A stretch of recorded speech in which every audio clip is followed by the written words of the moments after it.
to our workshop for the Center for Music Education at Georgia College. And today we're featuring Mr. Tom Brown, who's a retired educator, according to a slide, and has been a wonderful mentor and judge and just idea person for most of the band directors around Middle Georgia. And we're excited to hear him tell all of you what I forgot to teach you. Good morning, everybody. This is hopefully going to be a relatively painless presentation. I'm hoping that you find something in it that is helpful to you, as is true with all presentations. A lot of it you've heard before, and I hope to reinforce some of those things for you. And at the same time, I hope I give you something new to think about, so that when you're done, you can kind of fill up your toolbox a little bit better. I like to think of teaching as we come into the classroom with a box of tools, and when we start off, we may only have a hammer and maybe 2 screwdrivers. And as time goes by, we keep adding more tools to the toolbox that help us to solve more problems and deal with more things. And remembering back to when I was a first year and second year teacher, which some of you are very early in the profession, there was an awful lot I didn't know about because I didn't know that I didn't know it. Sure. It's one thing to not know about it. It's another to not know that you don't know it. And so my goal when I help with younger teachers and mentor other teachers is to try to remind them or help them think about things they don't know, that they don't realize is going on around them. So that's what I hope to do with this. Go ahead and change the slide if you would. We're doing a tag team approach on this, y'all, because I'm not technologically advanced enough. Somebody was complaining about their lack of technological skills. Hey, I was around when the first Apple IIe made it into a classroom. So, okay, that should give you some idea. I taught without a computer for the early part of my career. Anyway, it's always interesting to me to think about what we task young band directors, all band directors do, beginning band directors, that our administrators have no idea what's going on. We're teaching all of those instruments at the same time. Each one has its own problems. Each one has its own challenges. And I gave an example here of teaching all these math classes at one time, but I also think of it like herding cats. Every time you think you have them all together, one slips out, and all of a sudden you're wondering what happened. And so that's some of the issue that we have. I'm not going to do polls because that would take time today. But I would be curious to know how many of the people who are here who are actually teaching actually have in their school system a curriculum that tells them what they should be teaching beginner band students. Because my experience has been in 7 different school systems that it simply doesn't exist. They expect us to create our own.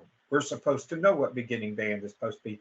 Well, that's like telling the Algebra 1 teacher, there's no curriculum for Algebra 1, just teach. And whatever you finish at the end of the year is okay.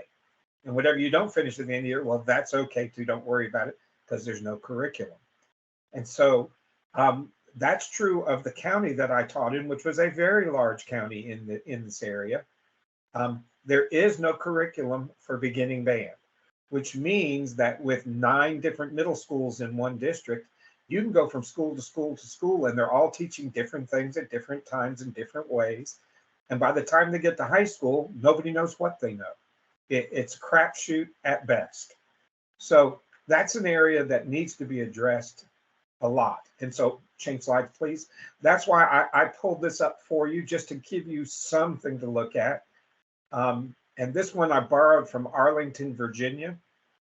The Arlington, Virginia public schools have tremendous band programs. Their curriculum is rather challenging, very encompassing, so there's a lot on it, but at the same time, very doable. I have my own curriculum that I have developed. I probably should have used it, but I have a curriculum for grades 5 through 12, including 3 levels of high school band that I have developed over the years, and it's the curriculum that I used in my past. That was very successful for me. So if you don't have a curriculum, you need to find one. And please don't say, well, I have a book, so my book has a curriculum. I do not care for the way most beginning band books work. I think they go too fast. I think they're too concerned about pushing a lot of information and not necessarily mastering much. And so that can be a real problem. I've been fairly successful with my beginning bands through the years, and I spend the first month working on 5 notes. That's all we work on for a month. That's after they get the instruments. Now, in the month before that, I teach the music theory that they need to know. So we have it out of the way. My counting system is in place, knowing the notes, understanding the terminology we're going to use. All of that's happening while we're waiting to get instruments. Once we get the instruments, we don't do anything except for play 5 notes. But with those 5 notes, I incorporate the music theory that I taught the month before. So the idea is they learn 5 notes, and then they learn what half notes are and quarter notes are and eighth notes are. They learn how to articulate. I generally have my students articulating by the second week on the instrument at the latest. I feel like if we wait too long to teach articulation, they'll develop bad habits that we then have to break. So it's much, yes, or foo-foo. I call it foo-foo tonguing. Saxophones are notorious for going hoo when they play, and then they can't develop any speed down the road. And that's because when we first teach them how to tongue, we yell at them that they're tonguing too hard. There's too much impact on the reed. And so they go, well, okay, I'll get rid of that. I'll just go hoo. Then I'm not going to touch the reed. Then it's not a problem. So that is a true issue that clarinet's not as much. Saxes are really bad about it. But anyway, if you'll change the page, please. Here is their curriculum. It begins with performance, and I'm not going to spend a lot of time on this curriculum. I'm going to go pretty fast through it, just so you have something to work with and we can talk to each other about it. These are all the basic things that they have to work on. I was fascinated by number 3, that the student will adjust intonation while playing an instrument as a beginner. So from the very beginning, they're beginning to teach kids. Their goal is to teach kids how to do things. Oh yes, you're going to get this email. You'll get it. You'll get this slideshow. It's to me very interesting that we can teach them how to shade notes and how to adjust notes from the very beginning. I try to teach the bad things on the instruments as quickly as I can. For example, when they learn how to finger a D on a trumpet first and third, it is fingered with the third valve slide out already. That is part of the fingering. It's not something that they have to add later. It is an actual part of the fingering. When I teach a G on a clarinet, it's taught with the right hand down. That's how you finger a G. You don't finger a G open. You finger it with the right hand down. So those kinds of things just to help with that. So go ahead, please. Using tonguing and slurring. I have found, I have been a head judge for GMEA for about 20 years, maybe 25 years. And if there's a weakness that bands have, there are 2 of them that I hear a lot. One is on the concept of articulation and on note weights, that they don't understand that when the staccato is just not short, it's also short and light. And so to play lighter, you have to give a little less weight to the note, and they don't comprehend that. You can hear it in the band. Every articulation sounds the same. There is no difference. So that's an area that's really poor. And then the other one is phrasing, which I'm not going to spend a lot of time on today, but I have a whole clinic I do on phrasing, because phrasing is an issue for most bands. They just don't. They think getting the right notes and the right rhythms is enough.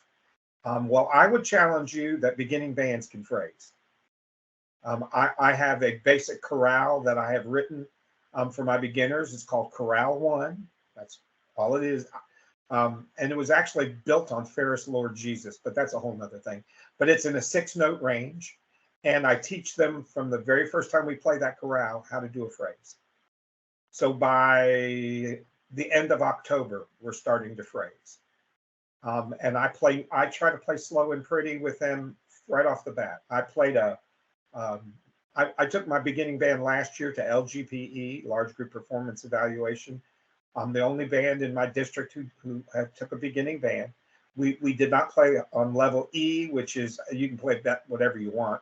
We actually went legit level one, which we had 7th and 8th grade bands in my district playing level one. But I took my beginner band, all 34 of them.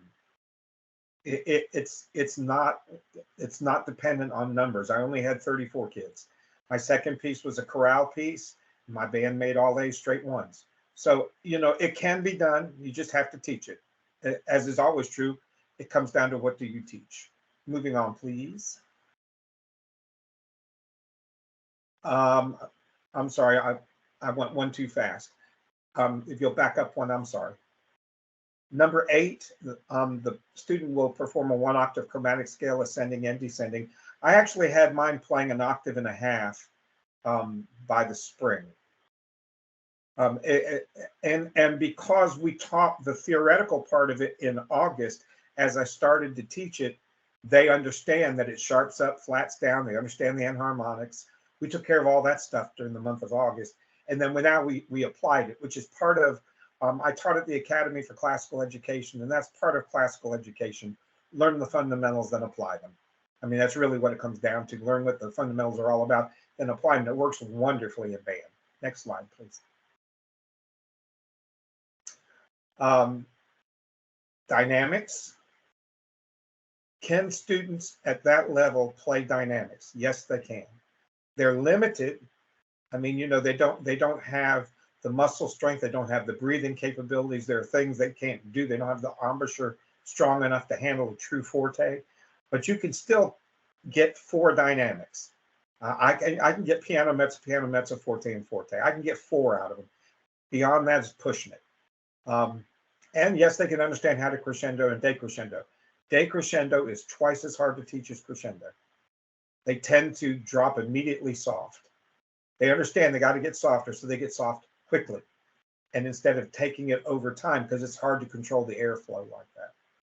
So that to me is one of the harder things to do. I loved demonstrating ensemble skills, including responding to basic conducting gestures. I like to have my students conduct. I like to give them a chance. I like to train them to warm the band up. And I step off the podium and they're warming the band up for me, which I like a lot and they love. They think that's great fun, that they get a chance to be the band director. And it also helps that if I'm going to be absent for a day, I now have a couple of students who could actually get them through a rehearsal, and keep them playing rather than worrying about doing worksheets. And I've found that if they play rather than do the worksheets, I give them the option. If you can't figure out how to play for your fellow students, then we go to worksheets. They hate worksheets. So I found that keeps them playing and keeps them occupied. Okay, moving on.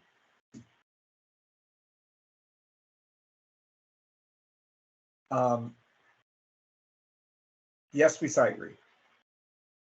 And I believe sight reading is so valuable to us as musicians that I sight read every day.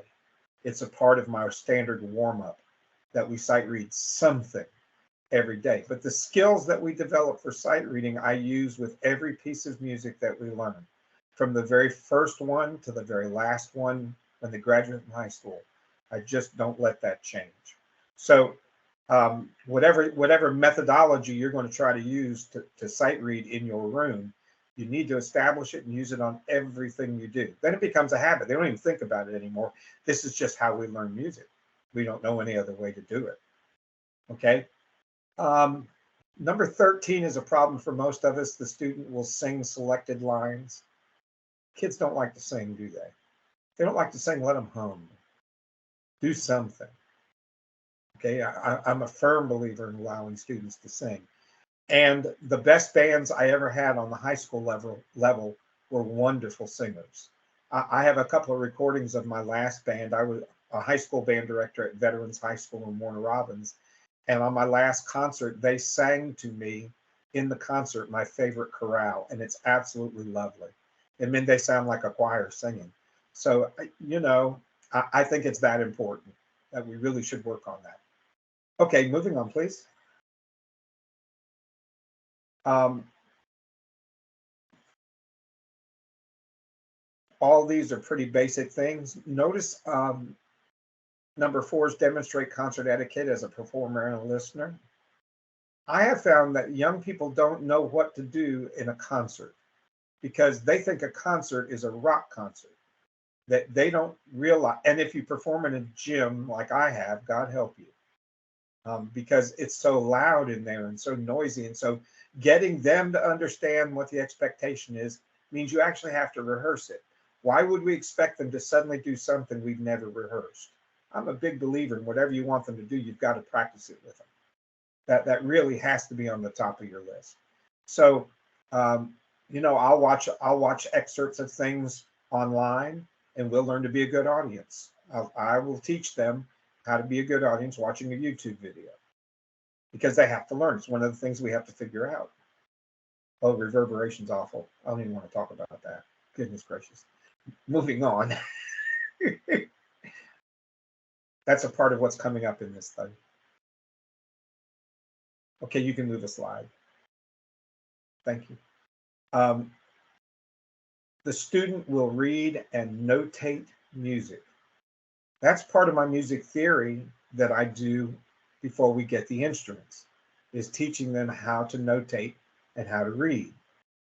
We assume, I have found this on the high school level. In fact, I did a rehearsal last week in a band room where I asked the kids, what does this mean? And they weren't real sure. And these were high school students. And I said, one of the problems we have as band directors is we assume that you know what we're asking you. We assume you know what the term means. And a lot of them don't, especially if they haven't heard it in years. So it's very important that they understand what the terminology is and what we're trying to do with it. Moving on, please. Judgment and criticism. The student will analyze and discuss individual and group performance as an ongoing class activity. That's why I do YouTube videos and I have them analyze performances. And please don't think that I show them just the Marine Band. I think it's very important that they hear bad recordings of what we're doing, including our own. I'm very big on recording the band on a regular basis and then playing an excerpt of what I recorded back to them the next day and say, tell me what you think. And then find a recording of a good elementary or middle school band playing it and say, this is them, this is you. What do you think? Give me your opinion. It's amazing how well they hear. They just don't know. They don't have anything to compare it to. I strongly recommend you make a playlist of wonderful soloists on their instruments, of anything. I don't care what it is, but they need to hear what a good player sounds like. And then tell them they need to put their earbuds in and go to sleep at night and pray that somehow that gets in their body by the next day so they can sound like that. They have nothing to compare it to. If the only clarinets they ever hear are the people sitting in the row with them, God help them. How are they ever going to get better because they sound worse than they do? So that's an issue that we have to address. Okay, moving on, please. Aesthetics. Here's terminology that we as musicians need to understand, and they can understand them too, but we just have to get them to understand it because they need to see the bigger picture. A lot of times we get caught up in the nuts and bolts of making the music, and they don't understand that there's line and there's shape and there's form, that the various instruments combined create different colors. Oh, I have a calendar. It's okay. Put it back up. We'll figure out what you're doing next. No, I'm just playing. But anyway, just turning off a notification. Sorry. That's okay. Mine does it all the time. Okay, next slide, please.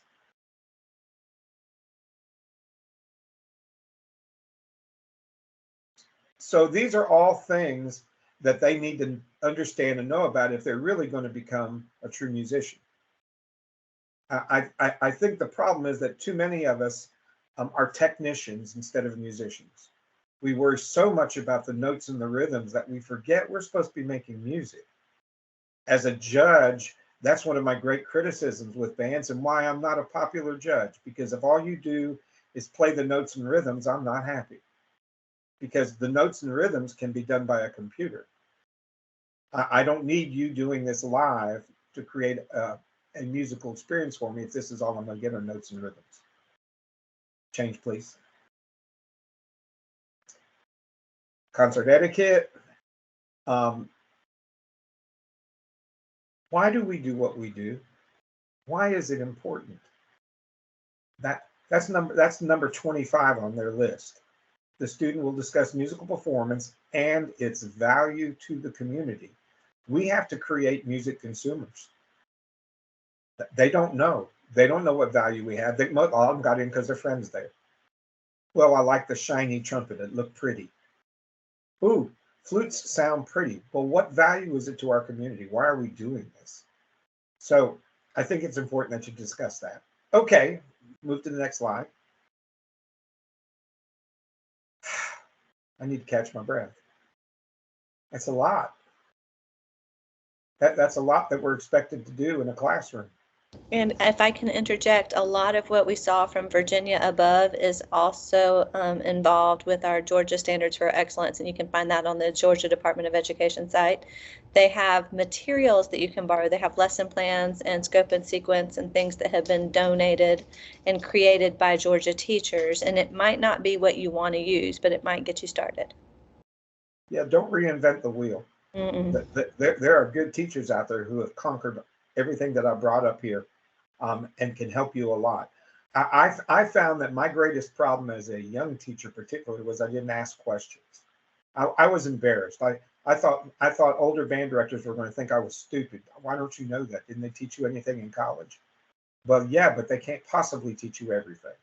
That's number one. And I think Dr. Holmes-Davis would agree with this. And even people in a master's degree would agree with this.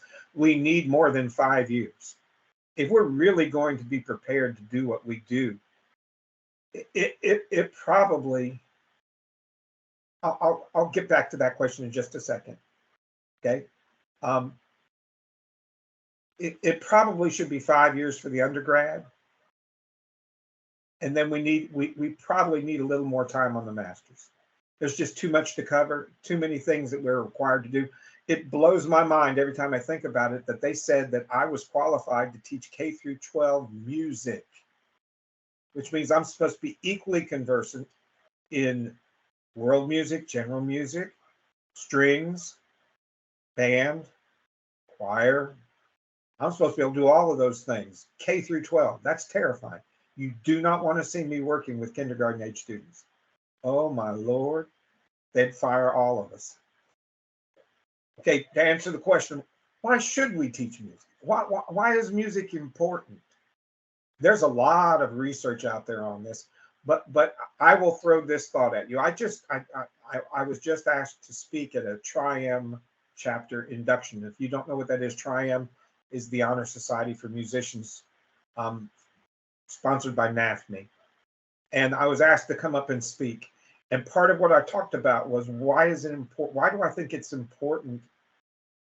Why do I think it's important that we teach music? And that's because the public school system does a wonderful job of teaching the left brain and a lousy job of teaching the right brain.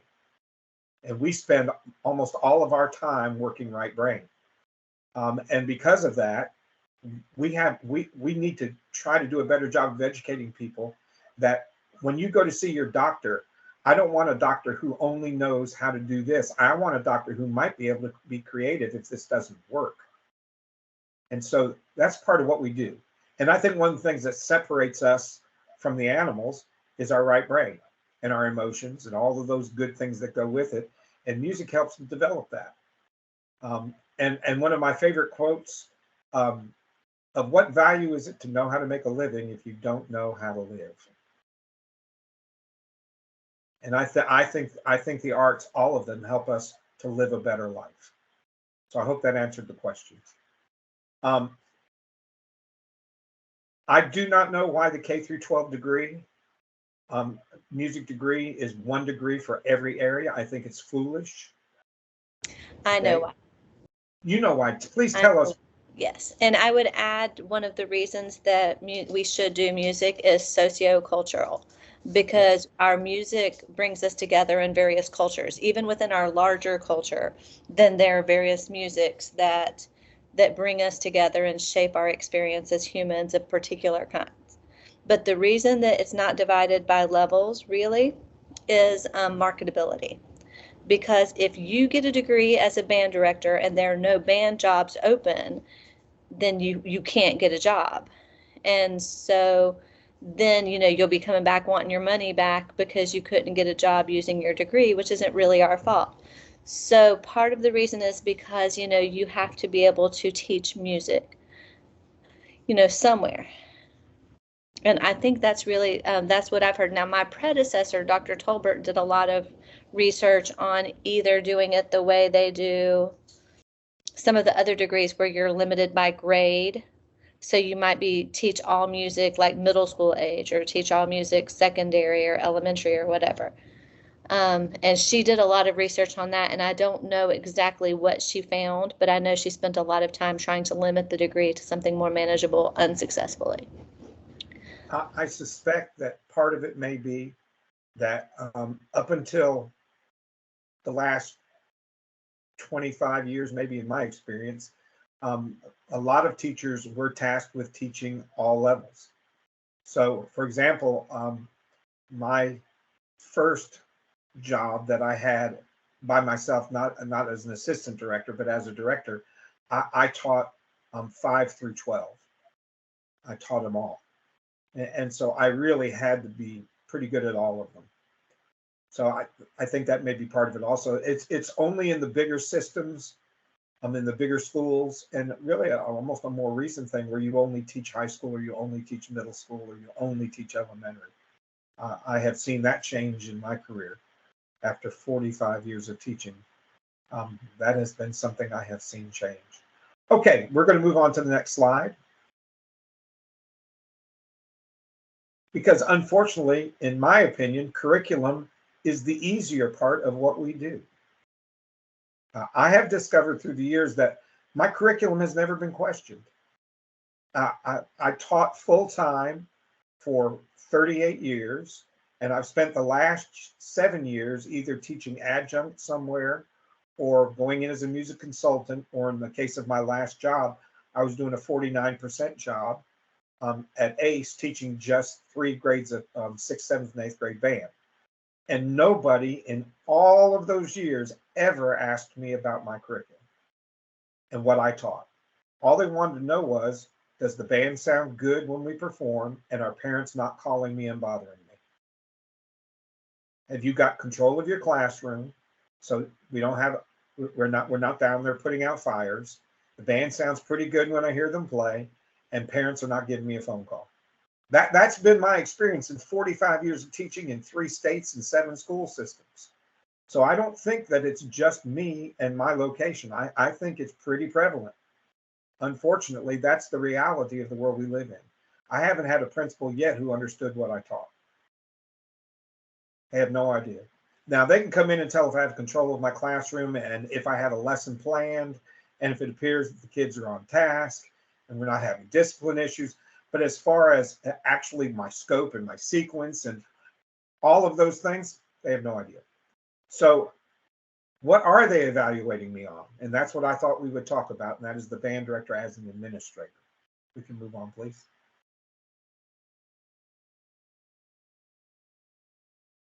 I cannot tell you the number of band directors, choral directors, elementary music teachers that I've talked to who can't stand their principal, or they can't stand the assistant principals.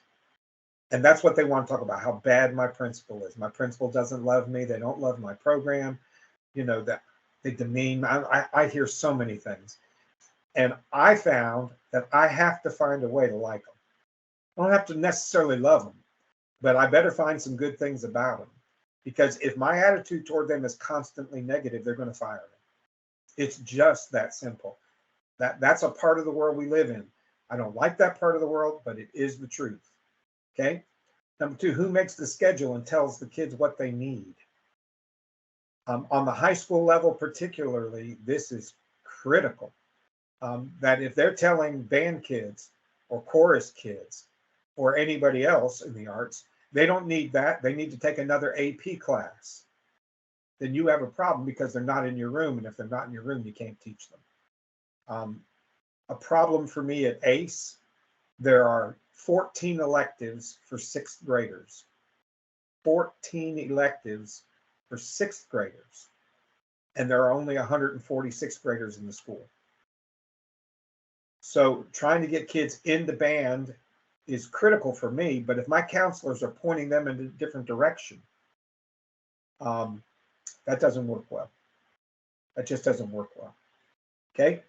Be careful on who you cross, who you make an enemy out of, particularly if you're in a small school or a small school system or a small community. The person that you made angry today may not seem like a big deal to you, but they're the best friend of the assistant principal. And now you have a problem. So I'm very careful. I don't post anything negative in any way, shape, or form on social media. I just don't. My social media has been limited to, I love my kids, they're wonderful children. Here's something good that they did this week. That's all you're ever going to hear from me on social media. Because as soon as I blast something, I'm going to be in the principal's office explaining to my principal why I blasted my school. And are you not happy here? And if you're not happy here, maybe you should find another job. Yeah. I actually had a principal my first year at a school who called me into his office, true story, who said, "You don't seem to be really happy. I don't see much happiness, in what you're doing. And I need to share with you, Mr. Brown, that there were 100 people who wanted your job, and we chose you. And if you're not happy with the way we do things here, let me suggest to you that you go seek employment somewhere else or get happy." That's the reality of the teaching world, y'all. We don't like to talk about it, but that is reality. Occasionally, superintendents can be a problem, particularly in a small school system. That's why I threw that up there for you. I actually had a superintendent who did his dead level best to fire me, and a principal who actually fought for me in my career. So that was an interesting situation, and getting caught in the crossfire between those two was interesting. Okay, moving on. Do they really know you and your program? You must communicate. Okay. I discovered something. If I make my principal look good, my principal wants to do things for me. If I don't make my principal look good, or if my principal doesn't realize I've made them look good, okay, then they're not going to want to do things. They want to do things that make them look good. The best job I ever taught at was in Hazelhurst, Georgia. Somebody said they were from Vidalia. And I taught in Hazelhurst for 17 years. And my superintendent used to tell me that she loved going to superintendent meetings because everybody wanted to talk about our band and how wonderful our band was and how could they get that band. So every time that happened, she would come home and give me a raise. What a great job. Seriously, every time she'd come home from one of those meetings, I'd get another raise because she said the only way that they're not going to get you, I'm going to keep you. So that's how it should be, y'all. But you have to communicate with them and let them know what's going on. Okay, finances are a killer, and they're a killer that everybody I talk to talks about. It's an issue for everybody. I don't know anybody who doesn't have problems with it, except my last job, where they did a wonderful job of taking care of us. Highly unusual. And if you ever have this conversation in your school, just celebrate for me, okay? The director of finances for the school called the fine arts department in and said, "We have a problem and we need to fix it. We understand you guys are doing some fundraising to buy equipment. Like I think our choral program was trying to buy new risers." He said, "And I want to know why you're doing the fundraiser." And the choral director said, "Well, we don't have the money. We need risers. And it's not in our current budget." And the director of finance said, "Did anybody bother to send me an email and ask if we could find money to buy that?" I'm sitting there listening. What? He said, "Before you start raising money to buy things that the school should really take care of, why don't you try asking us first? And if we can't do it, we'll tell you, go ahead and do the fundraising." I've never heard that before. Now that was new in year 44. That was new. I never heard it. Okay, moving to the next slide, please.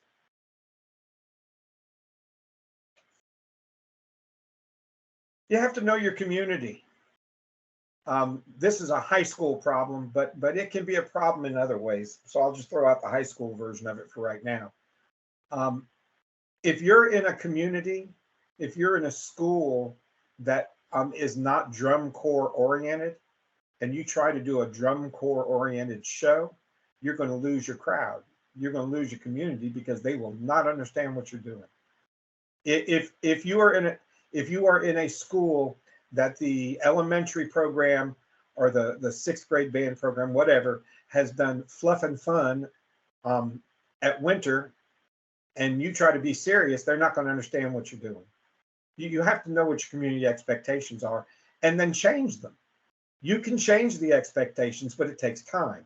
You can't just walk in and just shift it and expect them to go with you, because they're going to wonder what you're doing.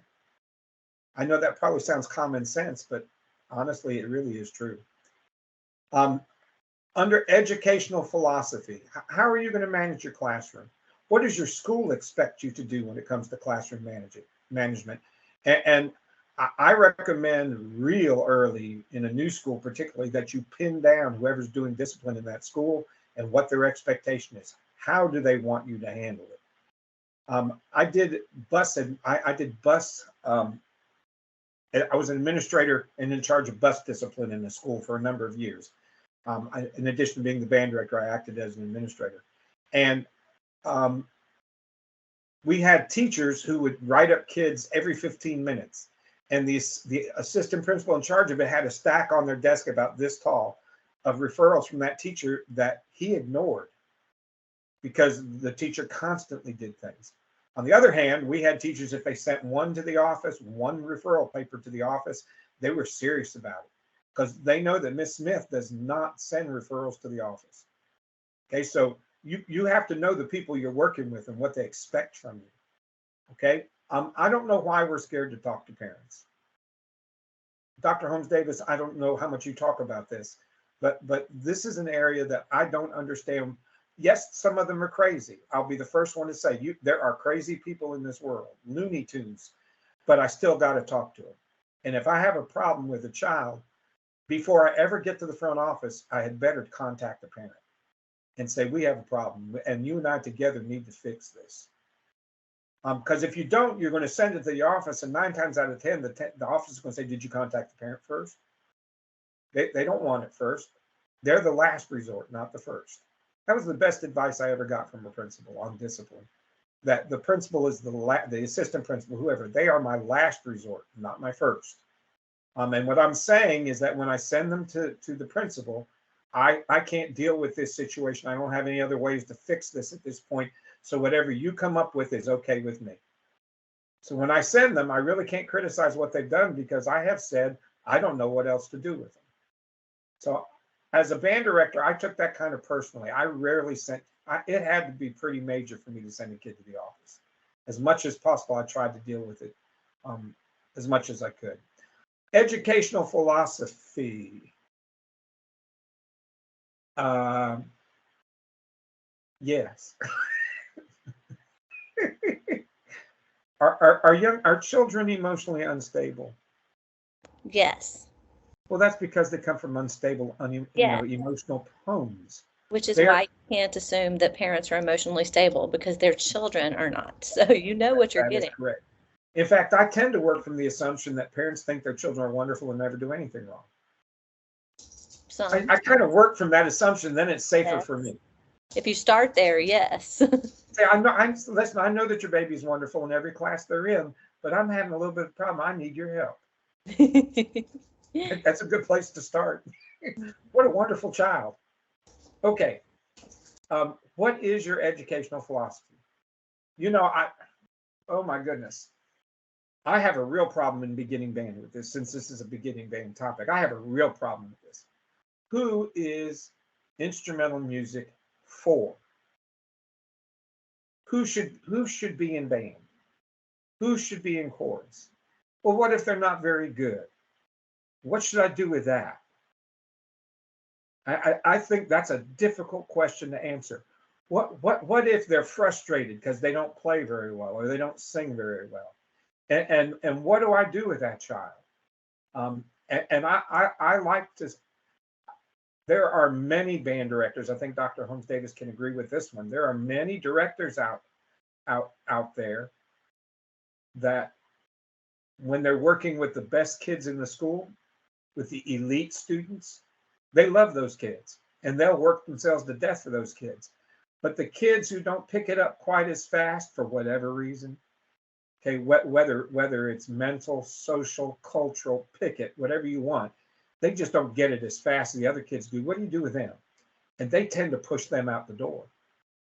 And they keep the kids who pick it up fast, and the ones who don't, they tend to push it out the door. So what is your philosophy of music education? My philosophy is real simple. Hold on, I just saw a chat and I missed it. Can I go back?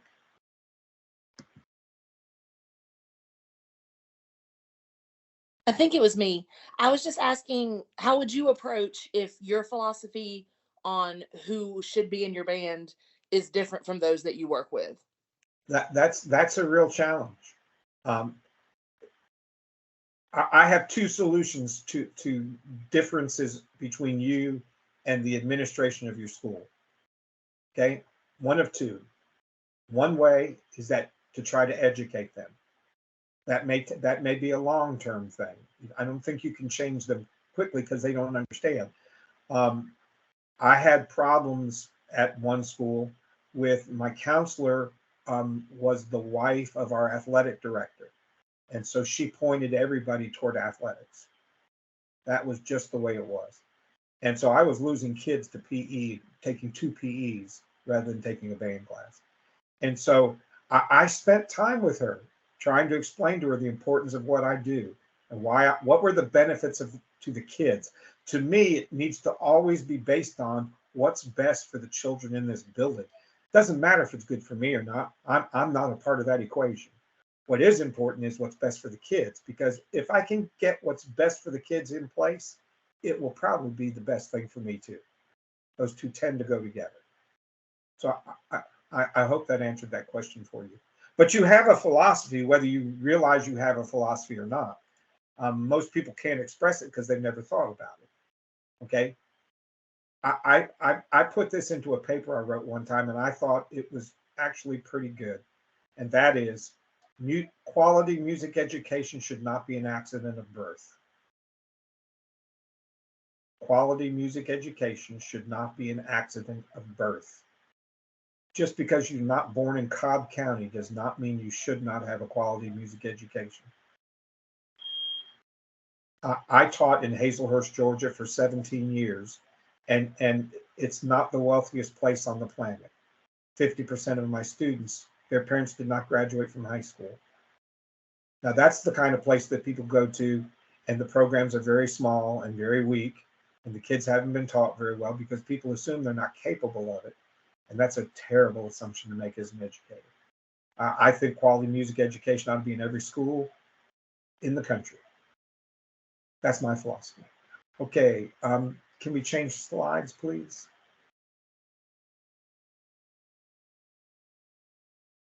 Thank you. On lesson planning. Hello.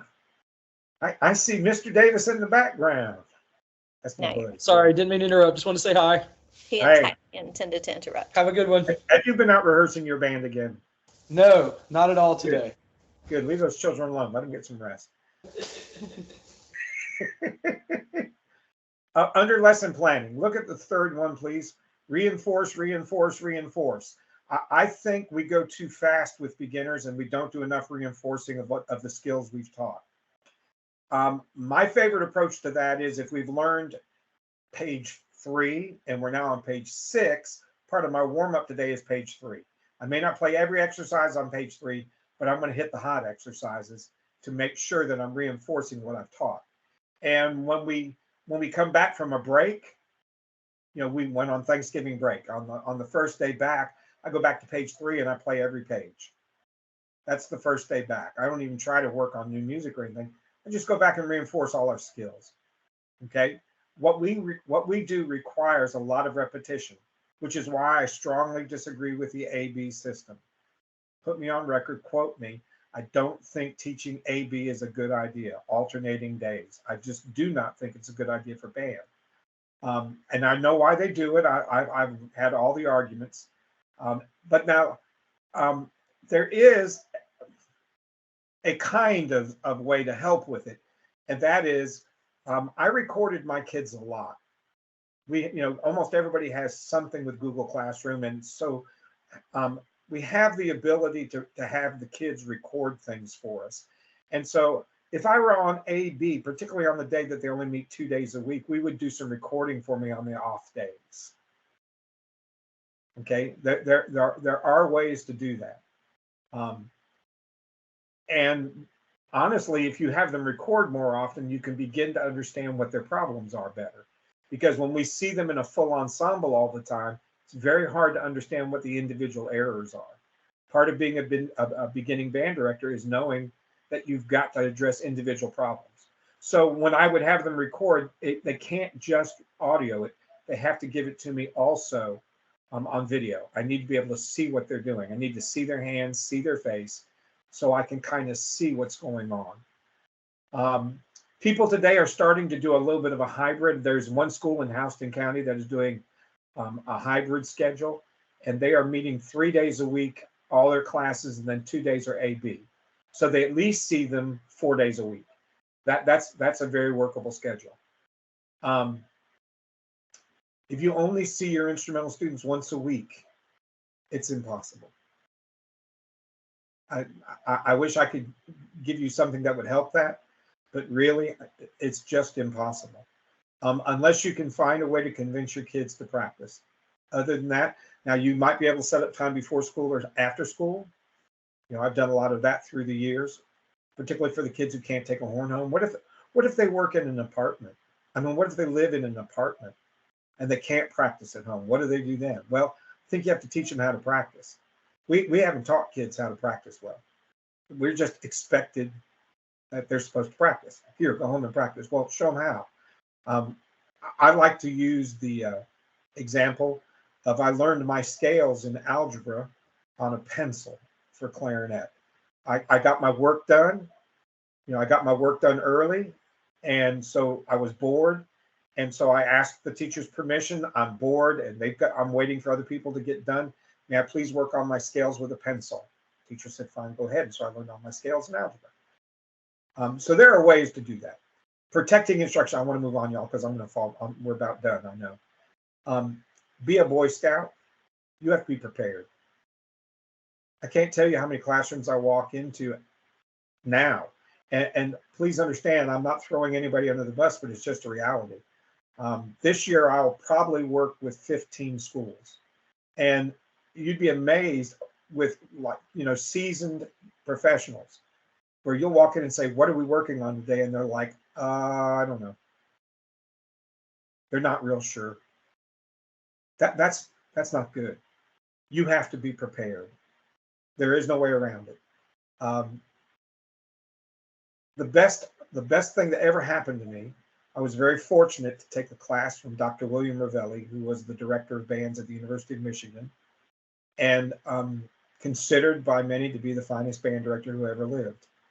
And Dr. Ravelli said to us in the class, it was a class on band techniques, and he said to us, if you walk on the podium and you don't know what the problems are in the third clarinet and are able to sing the part, and you have solutions to the errors you know they're going to make before they make them, then you are walking on the podium blind. And we have the blind leading the blinder. And that is so true from us as musicians. We cannot wing it on the podium. Because what happens is we're learning it while they're learning it. That's never a good situation. Don't waste their time. Quit talking. That's the simplest instruction anybody could ever give you as a music teacher. Quit talking.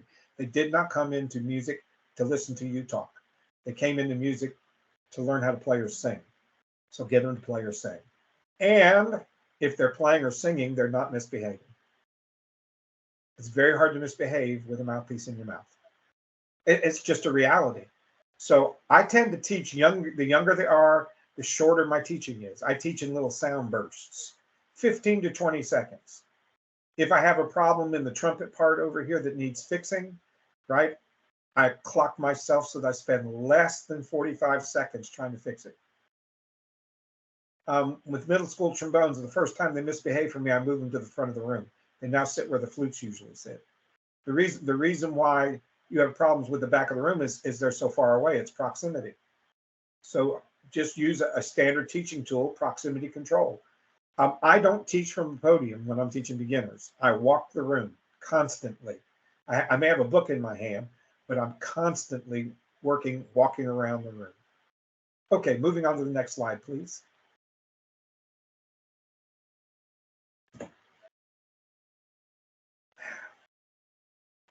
I really get bothered when people complain about their facilities. Well, I don't have good facilities, so we can't, we don't do well because we don't have good facilities to work with. I taught in Selma, Alabama, and you haven't lived unless you've taught in Selma, Alabama. The school system I was in was the second poorest school system in the second poorest state in the country. And we had nothing. I had no, what budget? There wasn't a budget. We had nothing. I walked into my band room, which was made of block walls and a concrete floor, and the ceiling was exposed metal beams and hanging extension cords. It was a converted agriculture welding shop. That was my band room. And it sounded horrible, as you can imagine. I think the first note we played in that band room is still ringing. I don't think it stopped yet, 40 years later. So I went to the school and said, is there anything I can get? And they said, no, we don't have any money. We can't get you anything. So I went to a carpet manufacturer in the area and said, do you have like a remnant of carpet or a roll of carpet that I can get from you cheap? I need, cheap is important here because we're poor. And he said, no, we don't have anything like that. He said, but I have little pieces of leftover carpet in the back that, from various jobs. It's just little squares and things. And you're welcome to those if you can make use of them. So I had a pickup truck, and I went and I loaded my pickup truck with carpet squares of every shape, size, color, and texture you can imagine. And I got glue, and I glued it to the walls of my band room to absorb the sound. And it was the band room of many colors. That's the best way I can describe it. And looking back on it now, I realized that my ADHD kids were in serious trouble because I had every shape and every color and every texture that you can imagine. But the room sounded better. So make it work. Okay? Some people make excuses. Some people make it happen. Make it work. Okay? Booster clubs are a headache, but I'm not going to spend any time on them today. If we can move on, please. Because I know I'm just about out of time. Try to make the parents proud of their kids. In concerts, I always like to talk about how good these kids are. And I always like, because something, for every idiot that you have in the trombone section, right? You've got 3 other trombones that are great kids. But we tend to get stuck on the kids that aren't doing well rather than celebrating the ones who are. I think we have to keep a positive perspective in what we're doing and try to be encouraging. They hear enough discouraging things in the world now.